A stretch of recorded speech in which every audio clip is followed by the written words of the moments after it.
So, welcome to Walk in the Park with Animal Friends. I'm Patricia, and Skye is actually hiding behind the sofa because she's a bit tired now, but I'm sure she'll come out later to talk to you guys. Well, not talk to you, but we can go through some of the kit. But we've got Gail and Ginetta from DogFit. So, welcome today, and thank you for coming to talk to us about Canicross. So I've heard so much recently about Canicross. It's up and coming. People are really excited about that. So we wanted to get you on the podcast to come and talk to us about it. Tell our listeners, what is Canicross? Well, firstly, thanks so much for having us on. It's great to be here, isn't it? And it's great to represent the sport of Canicross because we're obviously very, very passionate about it. And we've set up DogFit around 7 years ago now, I think. 8 years. Is it 8 years already? 8 years. Yep. So, when we say it's like a growing sport, I mean, we've been heavily involved in it for a number of years, but I think it's just becoming more mainstream and more people are finding out about it. So what is Canicross? Yep. So basically, Canicross is hands-free trail running with your dog. So there's 3 pieces of equipment. Your dog wears a specially designed running harness, okay, so especially for the sport. So we can talk about that a bit later. The person would wear a belt, and then there's a bungee line that attaches you to your dog. And the idea is the dog runs out in front, and you can run hands-free. So what's nice about that, you rather than running with your dog attached to a lead and you're getting yanked by the shoulder and it's not very comfortable for you or the dog, you're able to still keep a nice running form. Your dog's able to run comfortably out in front, and the bungee is absorbing any shock. But with Canicross, it's very much a social sport, isn't it? And we would say, whilst people often do and can run on their own with their dog, we really encourage people to run in groups and, social groups or competitively. And that's really when you see the dogs come to life because they get so excited, don't they? So good community spirit around it. Absolutely. I mean, it's a huge sort of growing social sport. And as Gail said, you can run on your own. And a lot of us do that. We run with the dogs. It means that you can run with your dog anywhere. So you literally could, with the right kit on, your dog's running out in front of you. You're running hands-free. You're in balance with the kit. You could run through a flock of sheep. It'd be absolutely fine. Your dog is on the lead the whole time. I mean, the sport originally came, from the dog sledding community. And it was a way that they kept their dogs fit in the summer because obviously these dogs are highly trained. They're pulling in harness in the winter months. And it was a way of them starting to keep the dogs fit. And then the sport has kind of really taken off from there. It's very big I'd say every country is kind of out there doing it. And it's good for every single dog and every single person. I think that's one of the things that, in the 8 years that we've been going, and we're very much about encouraging people into the sport. You don't have to be a runner. You really don't. I mean, I hated running. Yeah. And I only started doing it because I was looking for something to do with my dog. So, anyone that feels, I can't do it because I'm not a runner, you literally start slowly with your dog. And, we run in big groups. The dogs love running as a pack. It's fabulous. Obviously, we love it. So you touched on it there about the types of dog. So are there any restrictions? Does it have to be a particular breed? Can any breed get involved? How does age impact? I mean, there's obviously a number of factors. I mean, generally speaking, no, Canicross doesn't discriminate. Same with people. Fab. But we'd say there's obviously certain breeds or certain aged dogs, just like people, where you might have to err on the side of caution. You might not be able to run with them or you might need to do shorter distances. Some might be more impacted by the temperature. We always say, if you're not sure, always get guidance from your vet. And the same with people, get guidance from your GP. But in theory, if it's a social gathering and you're going for a little trot with some friends, we know people that've got Dachshunds and Boston Terriers, for example. Yeah. So right through to the Ridgebacks and the larger dogs. So really, it suits all dogs. But there are obviously certain dogs that thrive better in those conditions, and they're the ones that the people at the top end of the sport will run with. But we say if your dog is fit and healthy and able to get involved, then do so. And you can always Canitrek, which is hands-free walking. Yeah. So you don't have to run straight away. So it's a really nice way to take your dog out for a walk without, having to have them on a lead and they're not being, pulling on the neck. So So yes, we'd say it's for everybody within reason. Yeah, I think we've run with probably every single breed, probably cross breeds. You know, every single breed. As you know, as Gail said, at the top end of the sport, you know, there are dogs that have been bred specifically for, you know, international competition. You know, you've got your Eurohounds, and you know, pointer crosses that are kind of bred for the endurance and the speed. But, you know, you'd be surprised. Some little terriers are real pocket rockets. Yeah. You know, they won't pull you. They're not going to make you run any faster. My God, they've got the energy. And, you know, one of the most fantastic things about the sport is that you know, while you're running with your dog, you're concentrating on how much your dog is enjoying it. Not really worrying so much about the fact it's a little bit hard and maybe you're running and it's, you know, but just seeing the dogs enjoy it. So, you know, some of those little terriers, real pocket rockets, you know, high energy dogs, it's a fantastic thing as well, because unlike just free running off the lead, because they're working with you in harness, you're running together, the dogs absolutely know this. It's more tiring for them for a start. Okay. So because they are actually concentrating on what you're doing as well. They're also, if you are running in a pack, they're running with the other dogs. You know, when you get back from a Canicross run, the dogs are just this sparko. They're literally, you can just tell they're contented. They've had a great time. And all breeds. And sometimes the larger breeds are the ones maybe that don't pull as much, you know, some of the, and then you'll get breeds that, you know, maybe don't pull out in front, kind of chop by your sides. But when they're all running as a group, they all obviously do pull forward. So yeah, and because I always think I've seen Skye in a pointer meetup, shall we say, and those running in a pack, they're just so quick. How do you manage that? So I would expect Skye going, I can keep up with that top dog up there, and off she goes, and I'm being dragged along behind. How do you manage that in that kind of community situation? Well, you know, it's interesting because that's a very common question, because we often get asked that, and it's a very good question.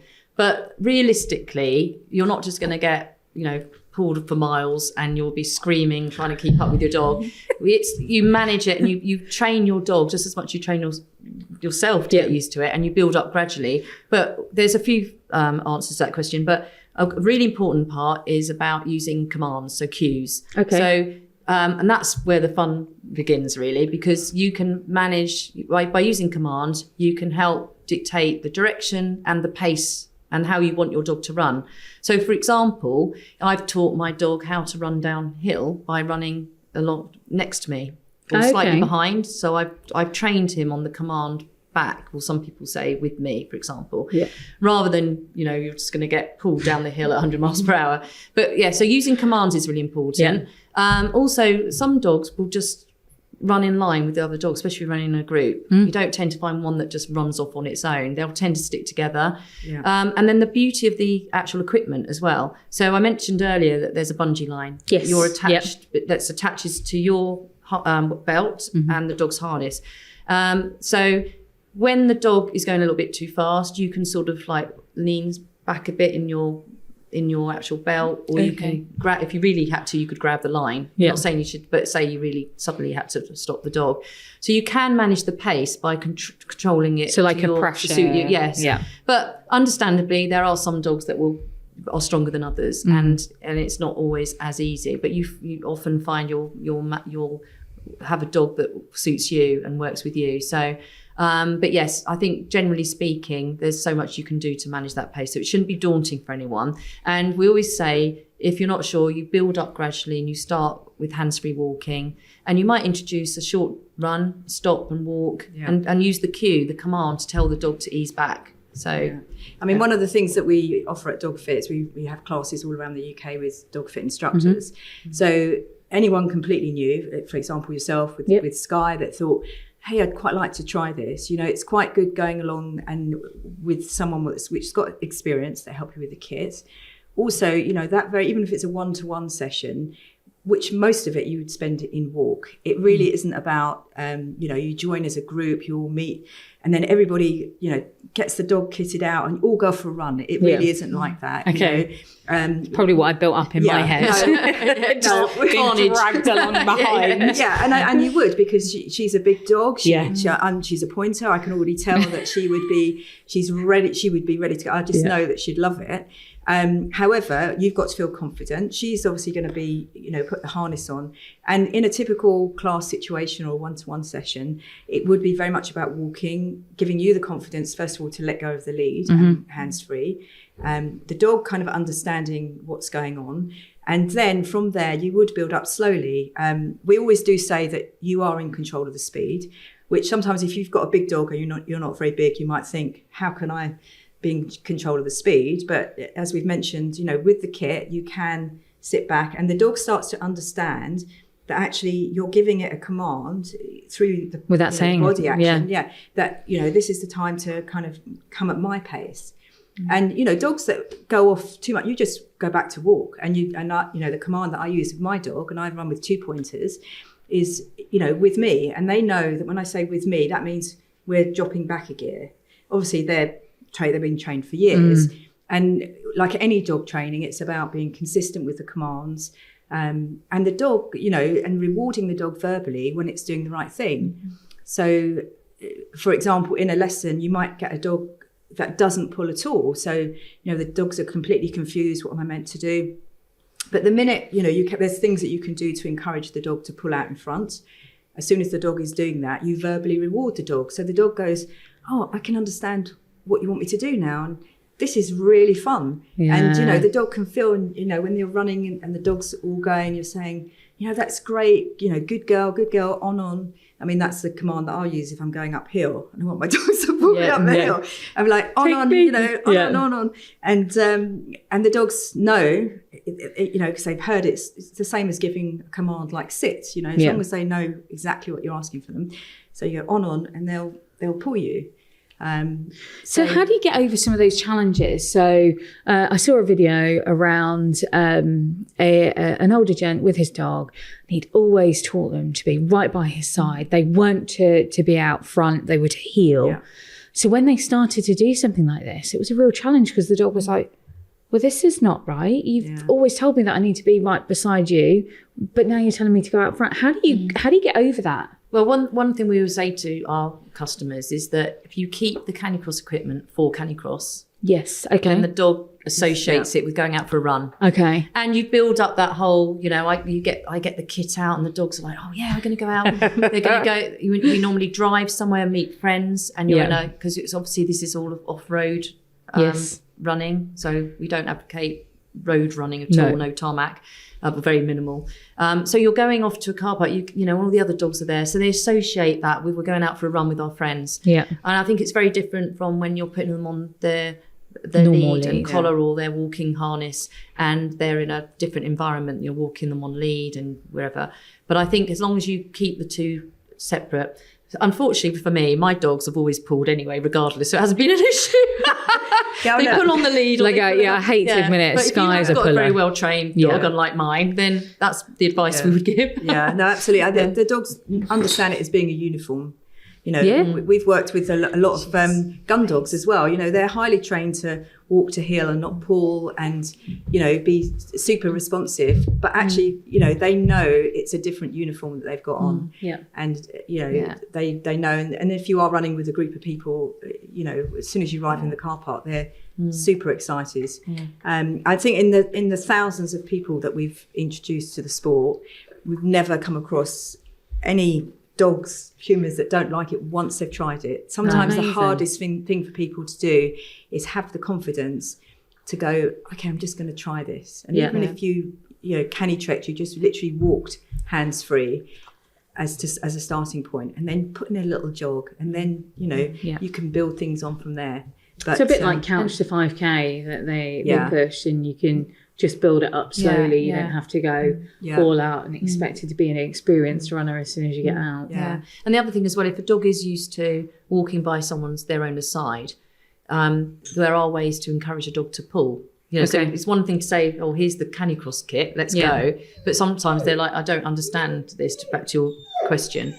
And there are ways. So someone's eager to get going. Skye wants to go to Canicross, don't you, baby? So there are things you can do to encourage them to pull. Yeah. And one is, running with a group. But we've got loads of advice on our YouTube channel. We've done a video all about that.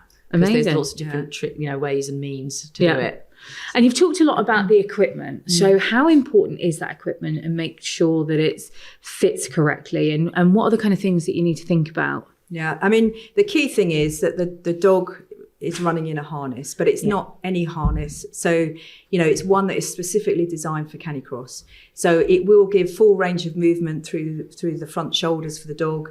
It's not restricting them in any way. So, we occasionally get inquiries and people are saying, I need a harness to stop my dog pulling. And it's like, well, this is not the right kit for you, because our kit is designed.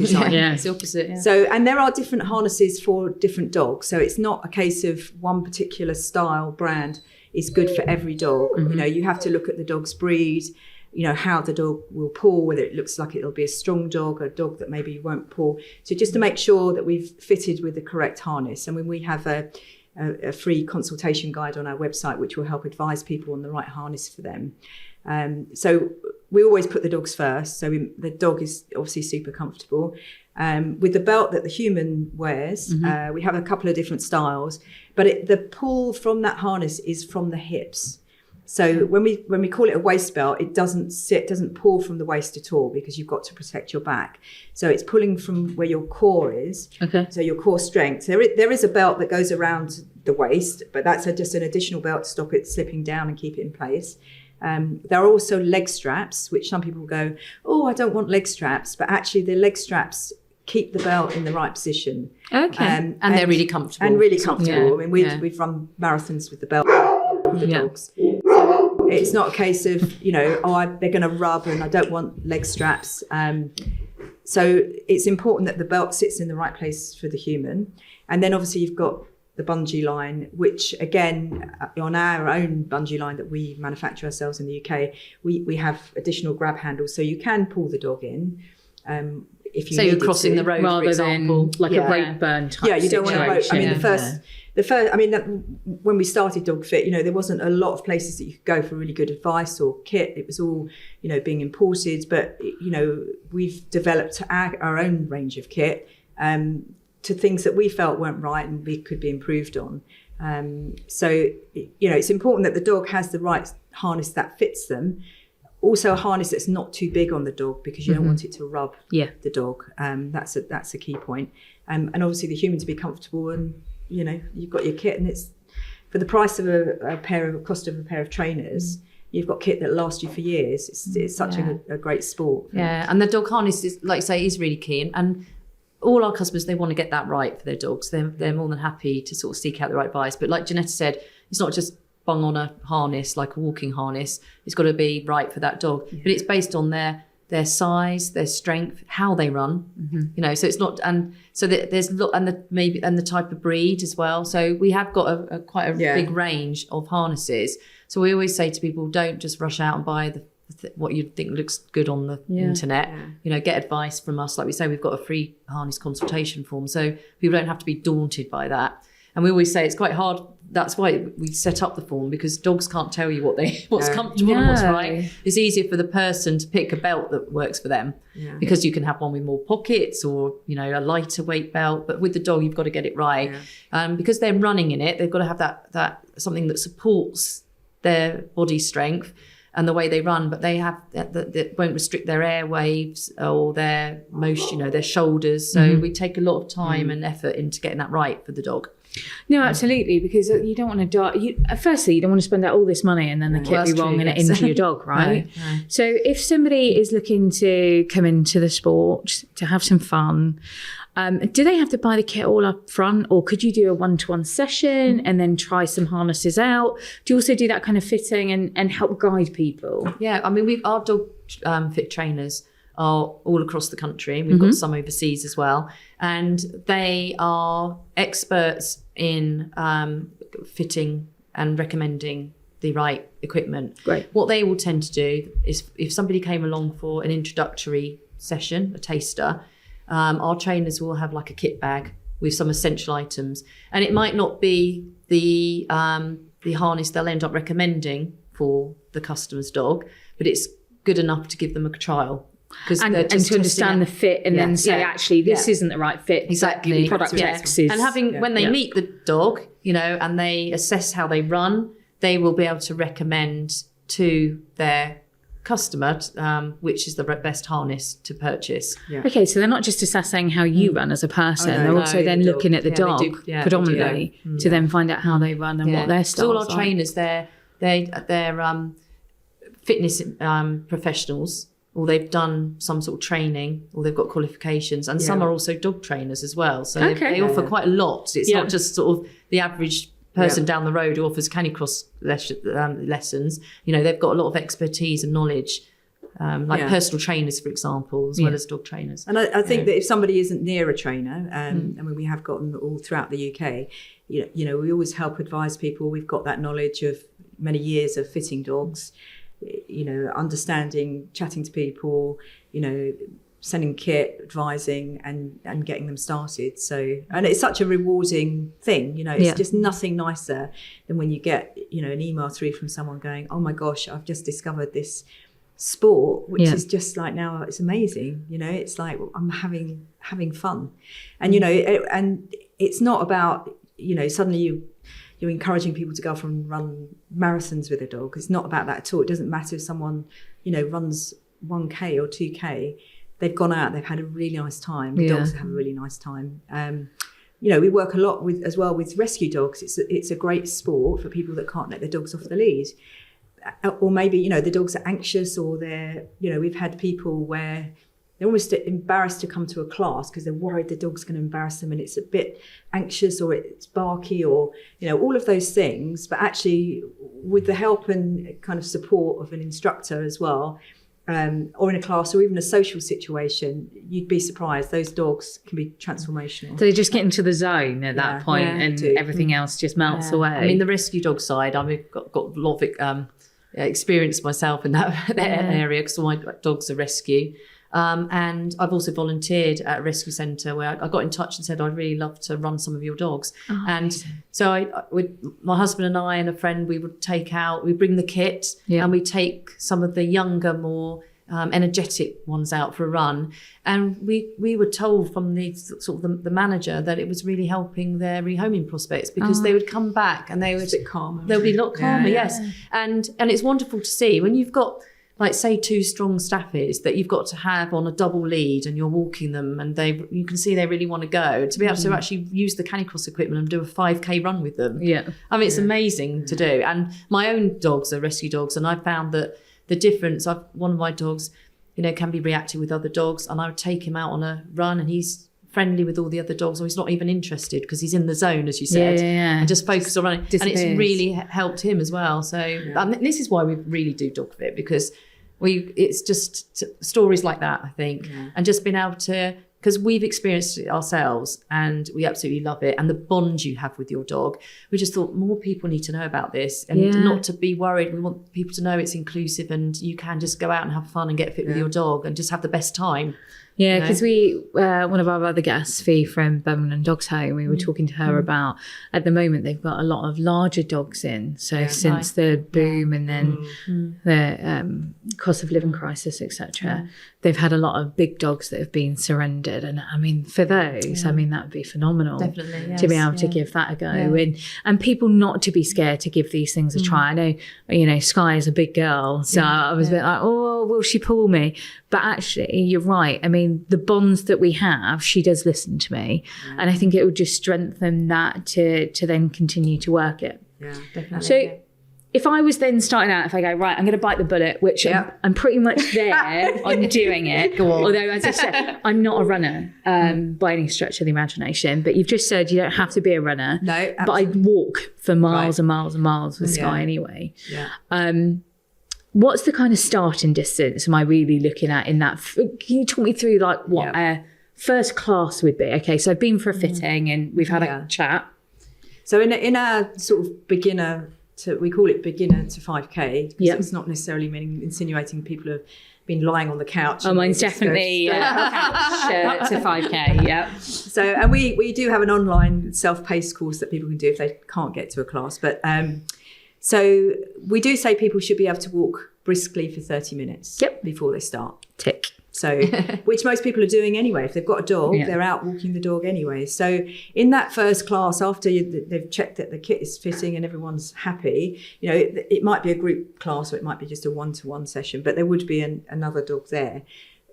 You typically go and start off walking and, you know, stopping and starting to give those commands to the dog. So it makes you feel confident to let go of the lead, because everybody wants to kind of hold on to the lead because it feels like a safety thing. But once you've worked out, actually, you're a lot stronger in stopping your dog by leaning back. And, you know, so that would start. And in that first kind of week 1 of a Couch to 5K, as is common in a Couch to 5K course, you might, you know, jog for 1 minute and then back to walk for 1 minute, then jog for 1 minute, back to walk for 1 minute. And literally before you know it, that half an hour session is like, it's gone. You're not running 5K. You know, it's not like we're trying to get you to 5K, but you would be having a structured session. There would be kind of a warm up where you'd be walking, you'd then do the walking, jogging, and then you'd do a cool down bit, and you would do some stretching as well for you at the end. And then, you know, week 2, and then you would probably go off and practice that in the week again, exactly what you've been done there. And the next week you come back, you'll be jogging for a little bit longer. But, you know, week 2, the dog is going, oh, I remember what this is. And it was great. And you're building up a little bit more. And then, you know, the course is normally over 8 weeks. But by the end of the 8 weeks, you should be able to run non-stop with your dog for half an hour. Okay. And the beauty is, I mean, whether or not you complete 5K, you know, it depends on the speed that you're running, but typically it is about a 5K distance. But because you're probably concentrating on your dog, you're not realizing that, hey, you know, I'm having to kind of work with this as well. And I'm maybe a little bit out of breath, but you will actually go with the dog. And the really nice thing is, and what I discovered, because I came from being a non-runner, actually, you know, in my 50s, a non-runner, never been in the sport, thinking I hate running. I'm just doing this because it seems like a nice thing to do with the dog. But actually and obviously I've gone on now, run marathons and all sorts, but there is a point. So there's hope for me yet. Never say never. I literally will never say, anyone that says I can't run, I'd be like, give us a lesson. We'll literally change your thinking on this. But there is a moment, especially if you are on your own. I mean, I've done events with my dog. I've done Coastal Trail Series events, and there's just the two of you, and you're out there in this beautiful countryside, and the dog, it's just you and your dog exercising and having a nice time, and the endorphins are kind of kicking in, and that's a great moment, and your dog feels that too. So the whole, I mean, we've got, you know, an infographic on the, you know, benefits of Canicross, and one of them is, you know, those, you know, the bond that you build between the two of you. And I swear the dog will look at you and go, hey, we're having a really great time. Yeah. It's one of my most favourite times of the day when we go out for our walk together, because it is just us. And we just have that quality time together and just enjoy it. But you were talking there about the kind of warm down. Is there anything specific? Obviously, I know for humans, there's stretches and stuff that we need to do for warm up and warm down. Is there anything that you need to do for the dogs to warm them up or warm them down? Well, I tried to get my dog to do lunges, but he wasn't having it, so no. No, basically, what we'd always say is just don't chuck your dog straight in the car after you've done a run. You know, if you're doing it the correct way, what you really should be doing is after they've done a run, and it depends on the temperature as well, it doesn't hurt to just allow enough time to have a walk, you know, for 5 minutes before you get to the back to the just car, or just hang out the car. It's not uncommon to see groups of Canicrossers hanging out in a car park with their flask of coffee and tea and homemade cakes. You know, you normally have someone in the group who bakes, and so if that's not going to entice you, I don't know what will. But So after you run, you go, right, there's a reward at the end. Exactly. Like, that's my kind of run. There's a reward at the end. And the dog. I mean, obviously there is a whole thing about feeding your dogs as well. You have to be mindful, like any sport, like for humans. You know, you wouldn't. We advise you don't feed your dog 1 to 2 hours beforehand and afterwards as well. So you kind of just time things with how long you're running for. Obviously, we're talking longer distances, not just out for a very short run. I mean, some dogs are different. Ones that are like the deep-chested, like Skye. Skye's are deep-chested, so I have to be really careful around clothes. Exactly. And so it's all different. I mean, some people are used to. I tend to feed my dogs after a run anyway, unless I was I have, like Jennifer mentioned earlier about doing marathons. I have done marathons with my dogs, and that's a bit different. I would give them some food a couple of hours before, but maybe not a full meal, and add a bit of water just so it's easier to digest, and then take some healthy sort of doggy snacks on the run. It's almost a bit like people, really, because you wouldn't do a marathon without sort of taking some. So I've seen like in marathons like jelly babies or the gel packs. What's the equivalent then for a dog doing that kind of distance? What kind of things little bits of chicken or protein. So, there are dog and snacks you can get. So the little sausages or something, but just I think it's about small amounts, not a massive amount in one go, and it's a good incentive for them as well. And water is obviously hydration the most essential thing. The key thing. For I mean, when I've done long distances, I'll carry a hydration pack, and my dog is happy to sort of drink out of that. Or you carry a little disposable, collapsible bowls. Bowl, not disposable. And you pick routes. If you're doing your social runs, you pick routes where if it's a little bit warmer, you pick routes where there are water stops, natural water stops, and the dogs can cool down and take on water. So you just hit a key question there. Can Canicross be done in any weather? Well, typically the sport is biggest in the winter months when it's cooler, and you'll find that the dogs will obviously run better. It's more comfortable for them. When the weather starts to warm up, you would be running earlier. You'd definitely be making sure that you're running kind of with water, and it's about knowing your dog as well. So obviously the flat-faced breeds, you wouldn't be running through the summer months at all. Of course, also it's how fit your dog is. And if you've run Canicross consistently through the winter, your dog will be fitter to be able to run through the summer. But it's about the humidity. It's not so much about whether it's hot and sunny, it's about the humidity. And I think people, just like sometimes you see people walking with dogs on pavements, it's like you've got to understand your dog, and run in more shadier areas, run where there's water. But a lot of people will stop definitely through the kind of the height of the summer, which is one of the things that we recommend. And even if there are classes running, if it gets too hot, we wouldn't run a class, and they would be quite early in the morning. So it is, that is one of the things to make sure that the dog is really hydrated well. So you don't switch in the summer from running to, I don't know, free swimming with the dog somewhere. That sounds good. You want to keep the dogs fit. I mean, that is still an option, but generally speaking, in this country, there's not too many weeks where you're not able to go out. But I would, it's true. I definitely, Ginetta was saying about going out early, just early morning. Might meet up with friends, and run at 6, 7 in the morning because you've got the daylight, and before it heats up, because actually it's cooler then than it is late evening. Because because it just traps all the heat by that point. Exactly, and like we say, you have to put the welfare of the dog first, and you wouldn't walk your dog in the height of the heat, and let alone run them. And I just think it's about using common sense and being sensible and knowing your dog. Exactly. Right? Yes. No one knows it better than you. I think one important thing to mention, which we kind of haven't covered, is if someone listening to this is a runner already and thinks, I can run marathon distances, and my dog, he goes for a free run, and okay, that's it, we're gonna get the kit and I'm going to go and run a marathon with him. That is an absolute no-no, because for a dog running in Canicross crit, it's completely different to it free running. So we even take people that are experienced runners, that the dogs have never Canicrossed, and they might even do, the end part of a couch to 5K with the dog, because running in the kit for the dog is a whole new thing, and it's tiring in a different way. It's obviously, the dog is taking a strain through the harness because it's actually pulling the owner or running with the owner. I mean, obviously you are trying to run with the dog, although the owner is the one dictating the speed. But it is very much about the dog kind of building up to it. And when we've run these longer distances, we've literally gone like you would a human. You'd go week by week, on your kind of training schedule, and you'd make sure your dog is out, ticking off those weekly sessions to build up to it. So even if somebody thinks their dog's quite fit and they can run, it really is good to take those first steps. And it's mentally draining as well, so that's extra tiring for them. But that's one of the key things, right? They need mental stimulation as well as physical exercise to make sure that they're happy.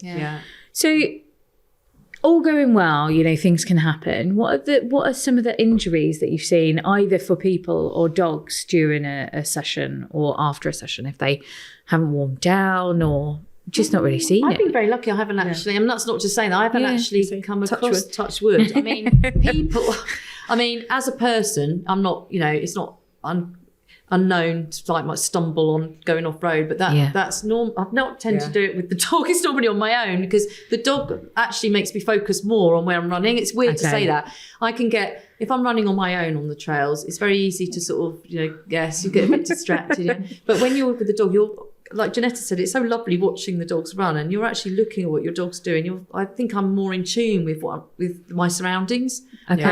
That's not to say it doesn't ever happen. I'm sure people do stumble, but what dogs are like, they just think, what's going on? Why have we stopped? Yeah. I've fallen over canicrossing. It's like inevitably if you're running those amounts of times, there will be a time, even if you're running without the dog, you might stumble over something you don't see. So my dog's going to go, what are you doing down there then? Because they're still attached to you, obviously. I think with the dogs, you don't really say touch wood. We've never really seen anything because you're always really careful about what they're doing. The dogs are, even if you're running in a big pack of dogs, everybody's got their dog on the lead at the same time. So everyone's running, it's not a case of a big free-for-all. The dogs are just jumping all over each other. And so it's quite controlled from that point of view. It's not a free-for-all. And, even people, if somebody's got a reactive, anxious dog, that person would be, everyone in the group would know that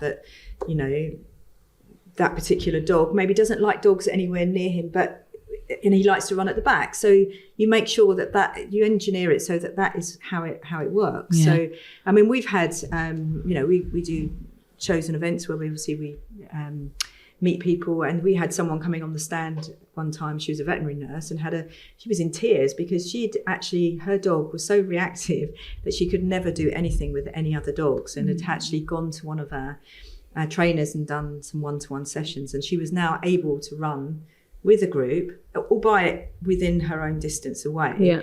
But for her, it was just like the most amazing thing because she was able to join into something.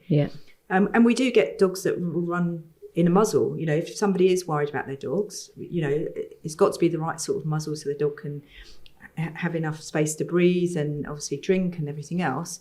But that's fine as well. It's about knowing your dog, right? 100%. And it's one of the things I really want to dispel as part of this podcast series about the use of muzzles, because some people are using muzzles because they like to eat stuff on the way around. It's not always from being reactive or being a big dog or whatever it might be. But as you say, as long as it's right for that dog and the situation and it's not doing them harm, then if everybody feels more comfortable doing that, it's just it'd be crazy not to. Exactly. We'd rather someone came along with their dog and with a muzzle than didn't go out and come and do it at all. And what's great about the DogFit trainers is we always ask customers will always fill in a form to tell the trainer a bit about themselves and their dog, and the DogFit trainer will make sure that environment is right for everybody. They're very individual centric, in the sense that they will make sure everyone's catered for, whether it's the slow one at the back who's, to make sure you don't. Which would be me, not Skye, but it'd be me. But make sure everyone feels like it's having a good time. But equally, if the dog is anxious or reactive, Ginetta mentioned earlier, they might run at the back, they might wear a muzzle. I know lots of people that run their dogs in muzzles. I've seen people race their dogs in muzzles. I think it's about getting as long as it's the right fit, they can breathe okay and they can drink. Some people use a muzzle just for the start of the run when the dogs are all hyped up and a bit, some get very excited. And then once they settle down, they don't need to worry about it. The beauty of Canicross is that you have the bungee line, which might typically be about 2 meters. So as long as everyone respects that distance, it's safe. A bit like social distancing. A bit like that, So we're all well practiced in that. So Oh, no, I love that. So we've talked about the benefits of building that bond. What are the other benefits for you when you're running, as an example? You're building the bond, but mental health. I know 100%, exercise and mental health go hand in hand. No, absolutely. You've got to walk your dog anyway, so you might as well. You don't need to go to the gym. Just you can go take the dog for a run. But obviously, that fact that you're doing something outside, you get the endorphins that are afterwards. Obviously, general all-round fitness. It's like you're doing that little bit of exertion. So obviously, you're going to get fitter. together with that comes, better sleeping, better eating, all of those things. You're working up to something with your dog without consciously having to feel that you're making sacrifices, I think. Yeah. Why go to the gym if you can run your dog? No, right? exactly. Kill two birds with one stone, yeah. And you might even get, a 5K PB if your dog pulls well. So, that's another bonus, isn't it? How much does that actually... So I'm really quite interested in this bit because Skye will be a strong runner. Yeah. How much would she actually help me, do you think? Yeah, well, the thing with the dog pulling you... She would pull. When you take a stride, okay, so with the dog pulling you, your stride is going to be that little bit longer where you're in the air a little bit longer, so you will run faster. And that tension on the lead as well, you can feel down the lead, will encourage you to actually keep going. I mean, I've done quite long distances and you feel like you're flagging and the dog's going, come on, come on mum. And it's like having your own personal trainer with you that's going, we can do this, come on, we can do this. And literally, it's like having your friend there going, come on, just that little bit more. Yeah. You'll definitely run a faster 5K. 100%. Yeah, and Ginetta's right. Sometimes they might not be pulling extra hard, but psychologically you get a boost. Like we said, like we call them our personal trainer, and there's a reason for that, because you've got somebody with you that's on your side. So, we can do this together. Yeah, and it's amazing. So I want to ask you both, what is your best Canicross story? It could be the funniest, it could be the most inspiring, could be the most dreadful that you're like, but that was one thing that happened and I'm still going and it's still happening and I love it. You go first. Oh gosh, go on now. Pass the baton there. Well, I don't know. My best personal story is actually how I first discovered Canicross, I think. And my first ever run, because until you do it, you don't realise just how transformative it is. I don't know. It's just the buzz I got from it. Mm-hmm. So I was out walking with my husband with a couple of our dogs, and I've got a Ridgeback Doberman cross called Red. Powerful. She's an old deer now, bless her, but she was in her prime when I was first interested in Canicross. And we bumped into a group that were doing some Canicross, a load of visualers mostly, because they were training for an event that was happening the weekend after, and they were running for their local charity. Oh, lovely. So I was like, I'd heard about Canicross, and Ginetta mentioned earlier, there's not a lot of information around, especially back then, it's going back a few years now. And I ran up to them and said, I really want to do this with my dog. And they said, join us next week and we'll give you a quick training run. So I brought Red, my Ridgeback cross, along. And I always remember she just took to it straight away. Yeah. And I was running with everybody else in a group. And the only way I could sort of compare it to, I felt like I was in amongst the dogs in a pack. Right. And I thought, my God, because at the time I'd never experienced that before. And I thought, actually, I am, obviously there are other people and all their dogs, but there were probably about 8 or 9 of us, I can't remember now. But to me, it was quite a big thing, because I was thinking, I'm actually running in amongst the dogs, and this is what it feels like to be another dog in the pack. Yeah. And I remember running, getting home and saying to my husband, oh my God, that was amazing. And I was ordering kit on the, off the phone. Straight away. To get it done. And it arrived, and then I entered a race, that same race they were all training for the following week with my Ridgeback cross. She pulled like a train. And then I handed her over to my husband and said, right, she's yours now. I'm going to run with my Staffy. Nothing like straight in the deep end. Yeah, she was like a machine. And, but she loved it as well. And that was the thing as well, seeing her just having the best time of her life. Yeah. So I always think, I'll always go back to my favourite stories, my own personal experience, how I discovered it, and then never looked back since. Yeah. And how long ago was that? Oh, gosh. Maybe early. When did we first? Well, it must be about 2013 or 12 or something. I can't remember now. It's going back quite a while. Yeah. But I remember at the time, I couldn't really find that much information about Canicross. So I started writing blogs about it. And then organically grew a local group in my area. and met up with people, some of the people I met that first time for that run. And we just started meeting up as a group socially. And then everyone tells their friends, and then everyone it grew from there. Comes and joins the group. But it just grew from there, yes. Yeah, well, you can see the passion with you guys about this. I mean, it's just wonderful. Yeah, so what's your time to think of it? Well, no, I guess for me, and the thing that I always think about, and I do tell people, is that I would completely say I was not a runner at all. Yep.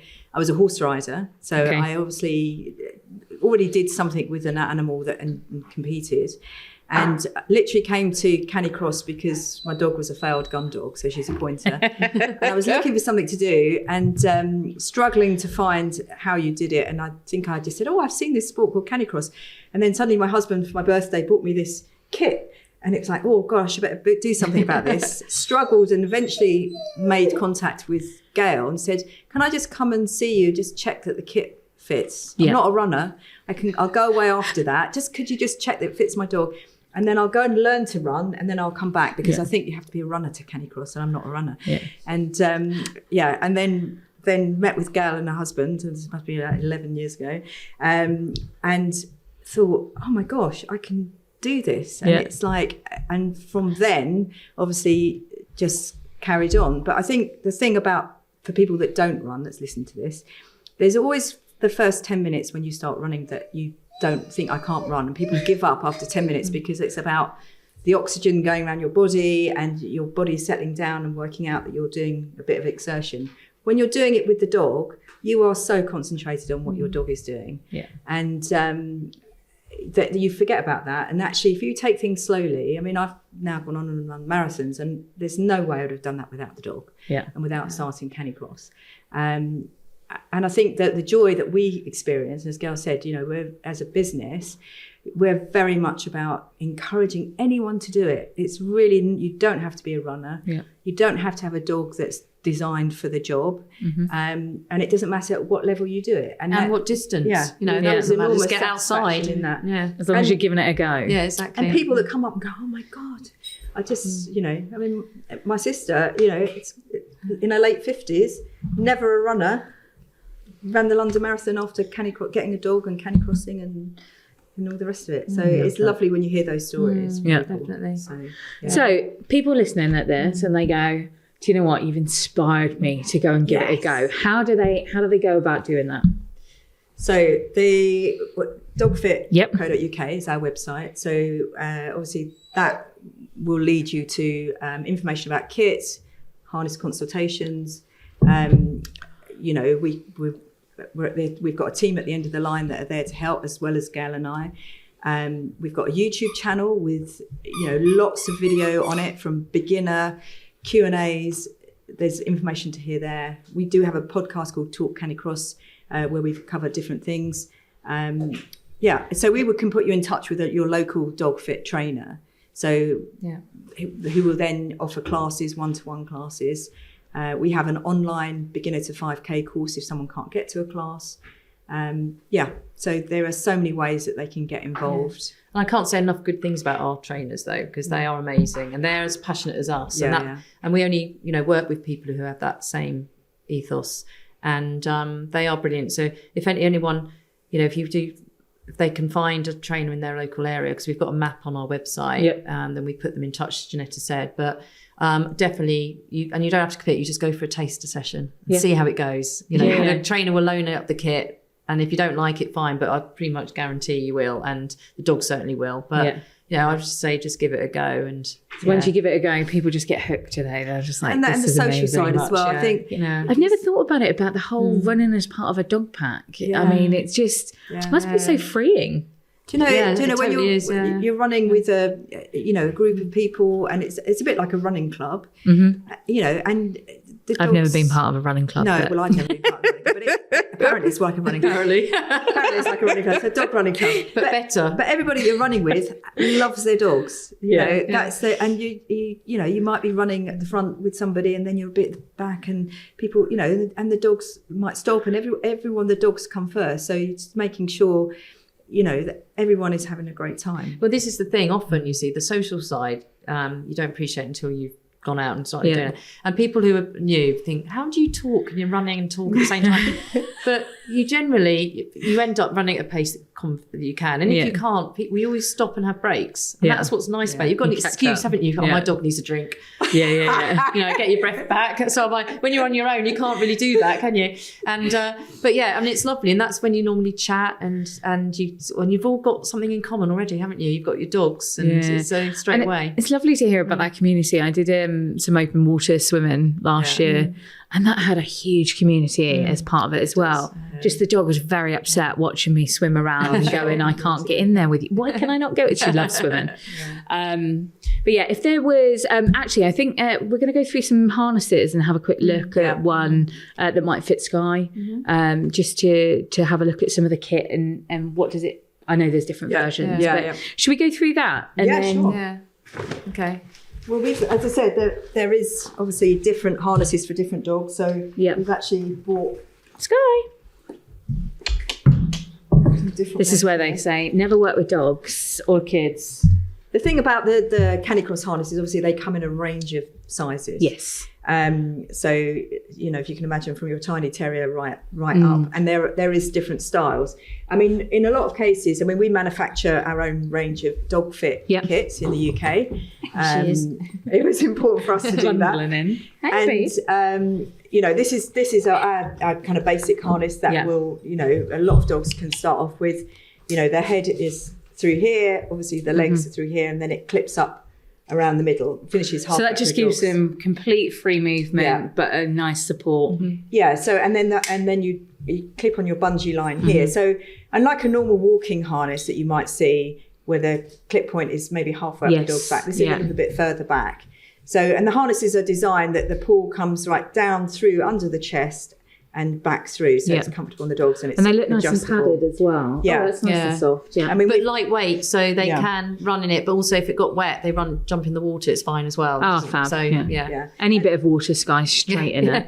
Absolutely, and there are different styles of harness. So this is another one, and typically, and one of the reasons I brought this one along is for a hound-shaped dog like Skye, so your Weimaraners, your Vizslas, your German pointers, this is a good style because I can sort of tell she'll probably be a really strong puller.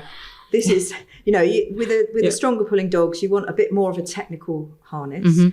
And again, this one, her head would go through here, the arms here, her legs here. There's no, some walking harnesses, you might see something that goes across the dog's front legs. That would be an absolute no-no for Canicross, because that's more of an anti-pull harness, and you don't want that. No. With this one, it's a long harness, so it would travel all the way down the dog's back. Probably keep her slightly straighter when she's running, and you clip on the line there. So this is just a different style. How do you put her in that one?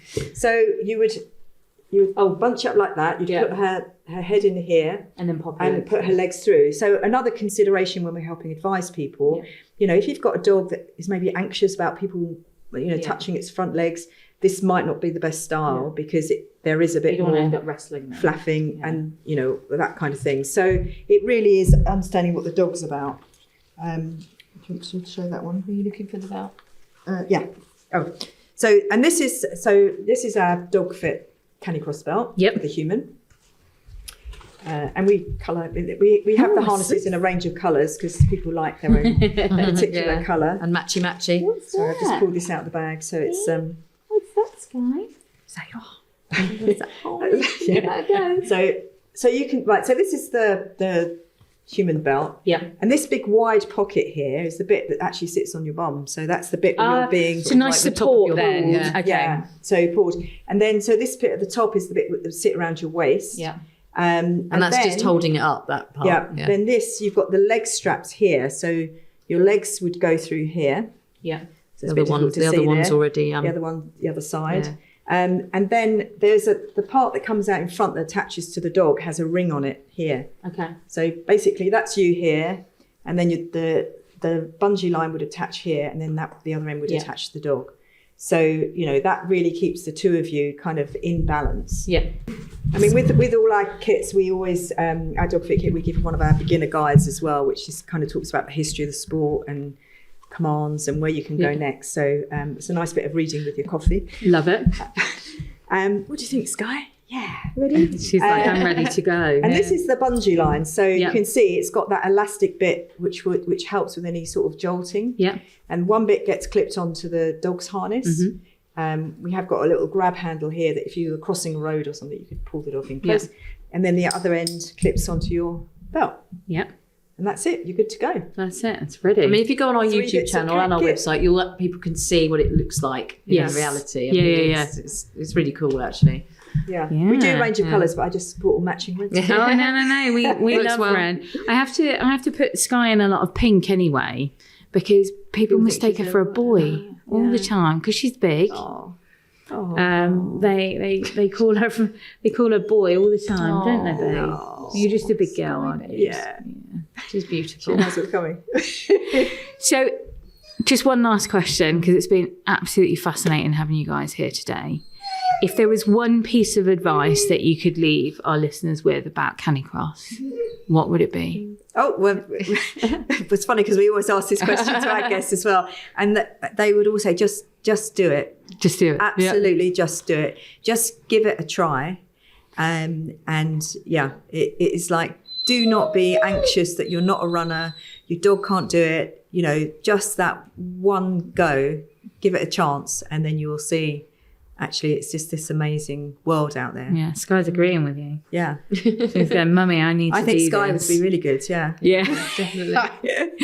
I'm just worried I'd let her down, not the other way around. Oh, no, but you're a team. That's the thing. It is a team with your dog. Yeah. So it's there's that great moment that you'll get that goes, hey, we're doing this. You know? Yeah. So give it a go. And what about you? Any other advice? I would say similar, but I would say, don't be put off because you can hands-free walk. Yeah. And I always think just if you get the right kit and your own kit as well, you've got to think you're running off road, so trail shoes. Yes. I have all the gear, just generally no idea. Yeah. But I always think, get off to a good start and you're fine, because you want people to have a good experience for your first time. So, trail shoes for you and getting the right Canicross equipment for you, for the dog and yourself. And and don't put pressure on yourself. Like Ginetta said, you're going to have fun and you're going to have bond with your dog, and it doesn't matter whether you just walk for half a mile. Yeah, but it will just take off from there. Yeah. Yeah. Lovely. Well, thank you so much for coming in today. I've learned loads. I am going to sign up. I think, as I said beforehand, I did look in January as my new exercise for the year, my new hobby. And just literally 24 hours before I got the email back, I just signed up to aerial hoop. So, but Skye's telling me we have to go and find aerial something hoop. that we can do together. Forget the aerial hoop. Yeah, at least the aerial hoop is upper body and core strength. This will give me the cardio. Complement each other. Yeah, absolutely. But thank you again. It's been fantastic to meet you. It's been our pleasure. Thanks for having us. Thank you.